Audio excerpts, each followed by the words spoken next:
বন্ধুরা, ফুটবলের খবর বলার আগে বলবো, তোমরা এই বর্ষা বা শীতে যারা ঘুরতে যেতে চাইছো কোনো পাহাড়ের অফবিট স্পটে, তো তোমরা ঘুরে আসতে পারো কিন্তু কালিম্পংয়ের ছোট্ট একটা গ্রাম কাশ্যম, একেবারে সিকিম গেছে এই গ্রামে।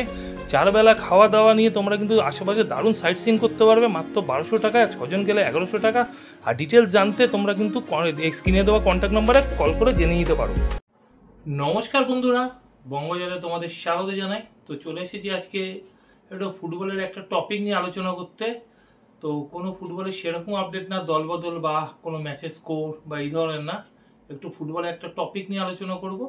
তো তার আগে বলবো যে আমার টপিক শোনার আগে তোমরা অবশ্যই আমার চ্যানেলকে লাইক শেয়ার কমেন্ট বেশি করে করো। তোমরা একটু লাইকটা কম করছো, তো একটু চাই তোমাদের জন্য, এত খেটে যখন সব খবরগুলো নিয়ে আসছি, তো একটু লাইক তো তোমাদের থেকে চাই।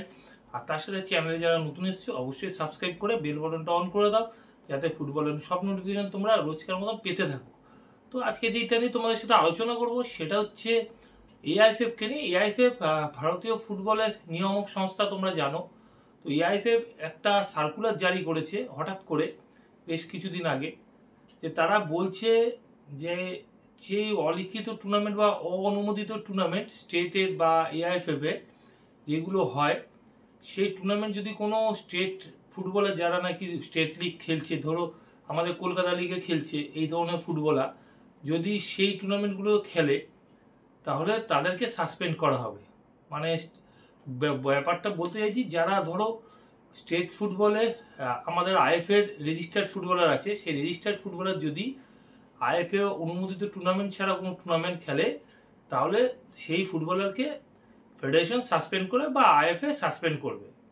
এবার সেই টুর্নামেন্টগুলোকে কি বলা হয়? সেই টুর্নামেন্টগুলোকে বলা হয় খেপ। একদম গোদা বাংলা ভাষায় বলা হয় খেপ। তো আমি সেটা নিয়ে তোমাদের সাথে একটু আলোচনা করতে এসেছি। কারণটা হচ্ছে, আমাদের দেশের ফুটবলের যে ইনফ্রাস্ট্রাকচার, তাতে যে অলিখিত যে টুর্নামেন্টগুলো হয় বা খেপ ফুটবল হয়, সেটা আমাদের দেশে যেসব স্টেটগুলোতে ফুটবল নিয়ে জনপ্রিয়তা আছে, সেই সব স্টেটে কিন্তু এই ধরনের ফুটবল দেখা যায়। যে কোনো প্লেয়ারকে হায়ার করে নিয়ে যায় পাড়ার কোনো ক্লাব, তাকে পয়সা দিচ্ছে, সে পয়সার বিনিময়ে সেখানে গিয়ে একটা 1 ডে 2 ডে বা একটা রানিং টুর্নামেন্ট খেলছে। তো 1 ডে 2 ডে টুর্নামেন্টটা কেমন হয়? ধরো 16 টিমের একটা টুর্নামেন্ট হচ্ছে, 15-15 30 মিনিট করে খেলা, কি 10-10-20 মিনিট এরকম টাইপের একটা টুর্নামেন্ট হলো। 5 সাইড 6 সাইড 7 সাইড। আজকে একটা খেলা হলো, কালকে খেলা হলো, কালকে ফাইনাল হয়ে গেল, টুর্নামেন্ট শেষ। মানে 2 দিনের মধ্যে টুর্নামেন্ট শেষ। 16 টিমের খেলা কি 8 টিমের খেলা, এরমভাবেই হয়। তো এখন কথা হচ্ছে যে ফুটবলার যারা রেজিস্টার্ড আছে তারা ওখানে খেলে কেন?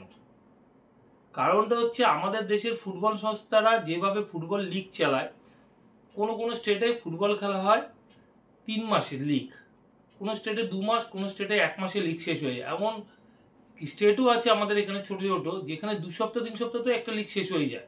তোরা 8টা টিম খেলছে, 2টো গ্রুপে ভাগ করে দিচ্ছে, 3টে ম্যাচ খেললো, সেখান থেকে সেমিফাইনাল উঠলো 2টো টিম, তারা হচ্ছে নিজেদের মধ্যে খেললো, 4টে টিম সেমিফাইনাল খেললো, 2টো গ্রুপ থেকে 2টো টিম উঠে, তার মধ্যে ফাইনাল হলো, 2 সপ্তাহের মধ্যে টুর্নামেন্ট শেষ। তো সেই ফুটবলারগুলো যাবে কোথায়? তারা না আই লিগ খেলছে, না আইএসএল খেলছে, তো তারা সারাটা বছর ফুটবলটা খেলবে কোথায়?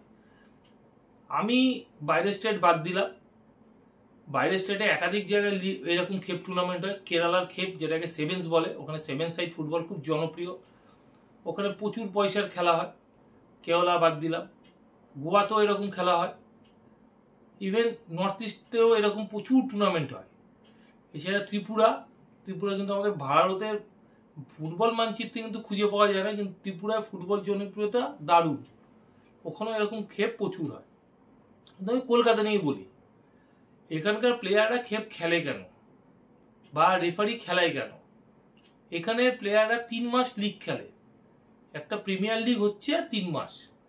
তাও একটা যে হাইস্ট পেড ফুটবলার পেমেন্ট পাচ্ছে 2 থেকে 3 লাখ টাকা। ছোট টিম ইস্টবেঙ্গল, মোহনবাগান, মোহামেডানের কথা আমি বলছি না, 3 প্রধান বাদ দিলে 3 লাখ টাকা 4 লাখ টাকা পেমেন্ট পাচ্ছে। তাও সব প্লেয়ার না, হাতে গোনা কয়েকজন। বাকিরা কত? কেউ 50,000 টাকা, কেউ 60,000 টাকা, কেউ 1 লাখ টাকা। আবার এমনও প্রচুর প্লেয়ার আছে যারা শুধুমাত্র গাড়ি ভাড়াতে ফুটবলটা খেলছে, ধরো মাসে 1000 টাকা করে পায় কি 2000 টাকা করে পায়। তো তাদের সংসারটা চালাবে কি করে? যে প্লেয়ারটা 1 লাখ টাকা পাচ্ছে, তাকে দেখবে হয়তো 3 মাস লিগের শেষে সে টোটাল পেমেন্ট পেয়েছে 60,000 টাকা, 40,000 টাকা পায়নি, বা 50,000 টাকা পেয়েছে, আর 50% টাকা সে পায়নি। এটা কলকাতা মাঠ ভারতীয় ফুটবলে এটা চরিত্র, যে এইসব প্লেয়ারের সাথে এগ্রিমেন্ট মুখে হয়, একটা লিখিত কাগজে সই করেই না তুমি আমার প্লেয়ার হয়ে গেলে, ব্যাস এই হচ্ছে এগ্রিমেন্ট। তার কাছে এগ্রিমেন্ট কপি নেই, কিচ্ছু নেই, সে জানতেও পারে না তার চুক্তিটা কি হয়েছে, কারণ সে কোনো মফস্বল থেকে আসছে, বা একদম গরিব পরিবার থেকে আসছে, বা আদিবাসী অধ্যুষিত এলাকা থেকে আসছে। তো লিগ শেষ হয়ে যাওয়ার পর তার হাতে পড়ে থাকে 9টা মাস। 3 মাসের লিগ খেলার পর তার হাতে পড়ে থাকে 9টা মাস। সে যাবে কোথায়, সে কি করবে, তার ইনকামটা কোথা থেকে আছে? সে যখন 50,000 টাকা পেল, তারপরে সেটা তার সংসারেই চলে গেল, তারপরে তার ইনকামটা কোথা থেকে আসবে?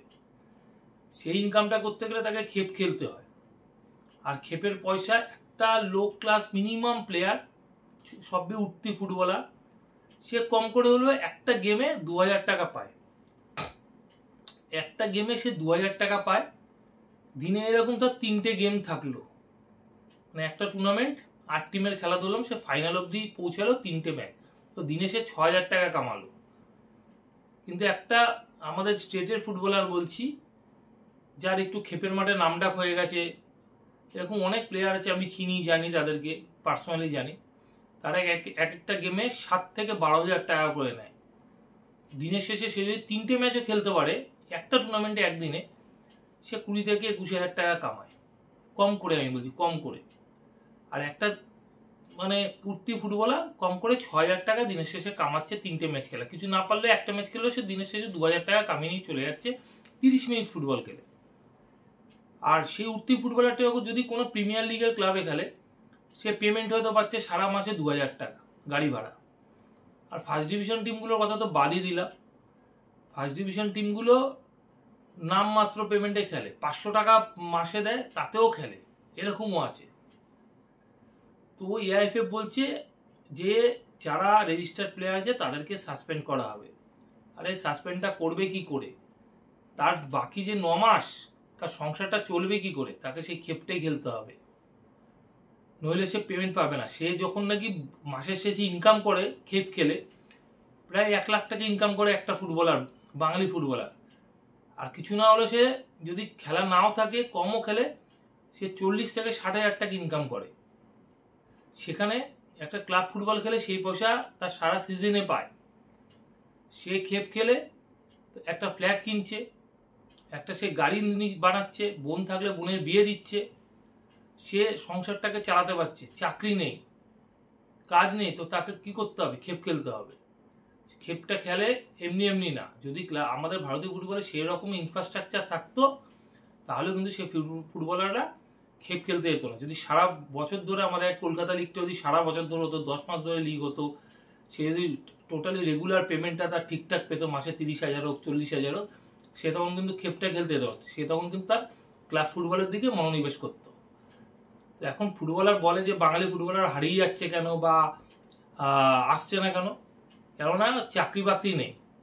তো বাঙালি ফুটবলার যাবে কোথায়? 3 মাস ফুটবল খেলবে? সেই জন্য কিন্তু তারা খেপের মাঠটাকে বেছে নিচ্ছে।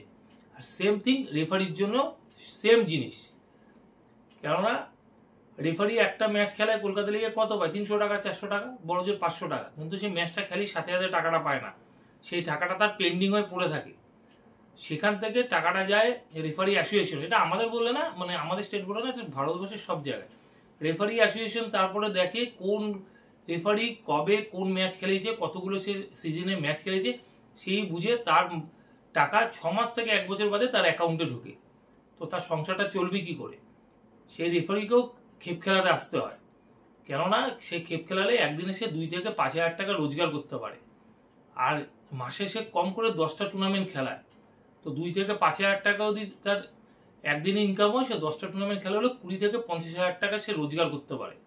সেই জন্য কিন্তু সে খেপ খেলাতে যায়, এমনি এমনি কেউ খেপ খেলতে যায় না। এআইএফএফ এর বোঝা উচিত, আমি তোমাকে কাজ দিতে পারছি না, কিন্তু আমি কারো থেকে কাজটাও ছিনিয়ে নিতে পারি না।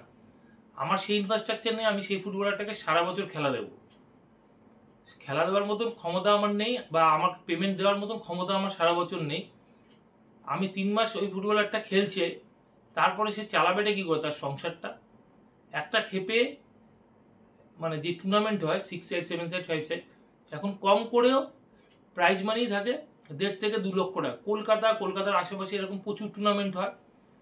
ধরো ডানলপের সামনে প্রগতি সংঘ টুর্নামেন্ট, যেটা অনন্য টুর্নামেন্ট বলে খুব বিখ্যাত, বা বারুইপুরের রাসের মাঠের খেলা, অথবা আমবাগানের টুর্নামেন্ট 5 সাইড, বা এরকম প্রচুর টুর্নামেন্ট নৈহাটি থেকে শুরু করে টালিগঞ্জ, বেহালা, চারিদিকে এক একটা টুর্নামেন্ট 3 লাখ 5 লাখ 7 লাখ, ক্যানিংয়ের টুর্নামেন্ট, মানে প্রচুর পয়সা। তো তারা সেইটা ছেড়ে কেন ফুটবল খেলবে গিয়ে কলকাতা মাঠে? তাদের ফিউচারটা কি আছে? না বাঙালি ফুটবলারকে ডাকছে আই লিগে, না আইএসএল, না কোথাও। তো তাদের ফিউচারটাকে তো চিন্তা করতে হবে। শুধু এটা বাঙালি বলে না, এই যারা খেপ খেলে তারা কিন্তু পেটের টানেই খেলে, সেটা কেরালাই বলো, গোয়াতেই বলো, ত্রিপুরাতেই বলো, মেঘালয়, আসাম, মণিপুর, সব জায়গাতেই একই ব্যাপার। কেননা খেপ না খেলে তাদের সারা বছর সে তার পেটের ভাতটা সে জোগাড় করতে পারবে না। এটা কিন্তু এআইএফএফ একবারও চিন্তা ভাবনা করেনি। এআইএফএফ বলে দিচ্ছে যদি উইদাউট স্টেট ফেডারেশনে বা স্টেট অ্যাসোসিয়েশনগুলো আছে তাদের পারমিশন ছাড়া যদি কেউ কোনো টুর্নামেন্ট খেলে সেই ফুটবলারকে বা রেফারিকে সাসপেন্ড করা হবে। আরে বাবা, তুমি তো সেই ফুটবলারের রুটি রোজগারের ব্যবস্থাটাই করতে পারছো না, তো তুমি তাকে সাসপেন্ড করবে কি? সেই ফুটবলারই আগামী দিনে তোমাদের সাসপেন্ড করবে, তারা তাদের স্টেট লিগ খেলবে না। যেখান থেকে আমার ইনকাম নেই, আমি খেলে কি করব? সে তখন যাবে ওই খেপ খেলতেই। তো সেই জায়গাটা আগে ঠিক করো, তারপরে তোমরা বলো যে এই ফুটবলার এইটা খেলতে পারবে না, ওই ফুটবলার এটা খেলতে পারবে না। এখন কলকাতা লিগেরও তো একই অবস্থা হয়ে গেছে। কলকাতা প্রিমিয়ার ফার্স্ট ডিভিশন, যারা আগে ছিল সেকেন্ড ডিভিশন থার্ড ডিভিশনে, open to all senior player খেলতে পারতো, এখন বয়স ভিত্তিক হয়ে গেছে। এখন একাধিক প্লেয়ার যাদের বয়সটা 20-র ওপর হয়ে গেছে, তারা ফার্স্ট ডিভিশন প্রিমিয়ার লিগের খেলা না পেয়ে মানে সই করতে পারছে না। তো এরকম প্রচুর প্লেয়ার আছে যারা ক্লাব পায়নি ফার্স্ট ডিভিশন বা প্রিমিয়ারে, তারা হয়তো সেকেন্ড ডিভিশন থার্ড ডিভিশন ফুটবলটা খেলতো, দুটো পয়সা পেতো, তারা কিন্তু সেই ফুটবলটাও খেলতে পারছে না, তাদের বয়স বেড়ে যায়। তারা কি? তারা রাস্তায় বেকার ঘুরে বেড়াচ্ছে। তো তারা কি করবে? তারা কি খেপ খেলবে না? খেপ খেলছে। এরকমই প্রিমিয়ার লিগের ফুটবলারও খেলছে, ফার্স্ট ডিভিশন ফুটবলারও খেলছে। তো আমি বলবো এআইএফএফ এই ফুটবলার বা রেফারিদের নিয়ে যে সিদ্ধান্তটা নিচ্ছে যে খেপ খেলতে পারবে না বা কিছু, এই নিয়ে কিন্তু আইএফএ এর আগে 20 বছর 22 বছর আগেও কিন্তু আইএফএ এরকম একটা ডিসিশন নিয়েছিল, কিন্তু সাকসেসফুলি হয়নি। আর এআইএফএফও হবে না, এটা আমি 100% গ্যারান্টি দিয়ে বলছি। যে আগে পেটের ভাতটা জোগাড় করো, পেমেন্টের ব্যবস্থা করো, ইনফ্রাস্ট্রাকচার ঠিক করো ভারতীয় ফুটবলে, তারপরে প্লেয়ারদের খেপ খেলা থেকে আটকাবে। সে জায়গাটাই নেই তো তুমি আটকাবেটা কি করে? তো যে কোনো ডিসিশন নেওয়ার আগে এআইএফএফ এ যারা বসে আছে চেয়ারে, তাদের চিন্তা ভাবনা করা উচিত যে কিভাবে ভারতীয় ফুটবলকে এগিয়ে নিয়ে যাওয়া যায়, আরও বেশি ফুটবলার স্টেট থেকে বা ডিস্ট্রিক্ট থেকে তুলে আনা যায় ভারতবর্ষে, সেইগুলোকে নিয়ে চিন্তাভাবনা করা উচিত। ফুটবলটাকে বন্ধ করে দিয়ে চিন্তাভাবনা করা কখনোই উচিত না। তো এইটুকুই মেসেজ দেওয়ার ছিল আমাদের ফুটবলের সর্বোচ্চ নিয়ামক সংস্থার কাছে, যে ফুটবলারদেরকে পেটের ভাতটা কখনোই কাড়া উচিত না। যেমন খেলা চলছে তেমন খেলা চলুক, কেননা তাদের খেপ খেলেই সংসার চালাতে হয়। তারা কোনো স্টেট লিগ খেলে কিন্তু তাদের সংসারটা চলে না। তাদের বাড়ি তৈরি করো বা ফ্ল্যাট কেনা বা বোনকে বিয়ে দেওয়া বা বাড়িতে একটা বাইক কেনা, তারা কিন্তু সব কিছুই খেপের মাঠের টাকা থেকেই করে। তারা কিন্তু এই স্টেট ফুটবল খেলে কিন্তু এগুলো করতে পারে না, যদি না কোনো আইএসএল এর ক্লাব খেলে বা আই লিগের ক্লাব খেলে। তাও আই লিগের ক্লাবে সেই পেমেন্ট নেই আইএসএল এর ক্লাবগুলো ছাড়া। তো এইটুকুনি বলার ছিল। তো আপাতত তোমাদের জন্য এইটুকুনি আজকের ভিডিও নিয়ে এলাম। ভিডিও ভালো লাগলে অবশ্যই কিন্তু তোমরা লাইক শেয়ার আর কমেন্ট করতে ভুলো না। তার সাথে কিন্তু সাবস্ক্রাইবটা যারা নতুন এসছে অবশ্যই করো। আর আগের ভিডিও যারা মিস করে গেছে তাদের জন্য কিন্তু ডেসক্রিপশন বক্সে আমি লিঙ্ক দিয়ে রাখবো, তোমরা লিঙ্ক ক্লিক করে আগের ভিডিও দেখে নিতে পারো।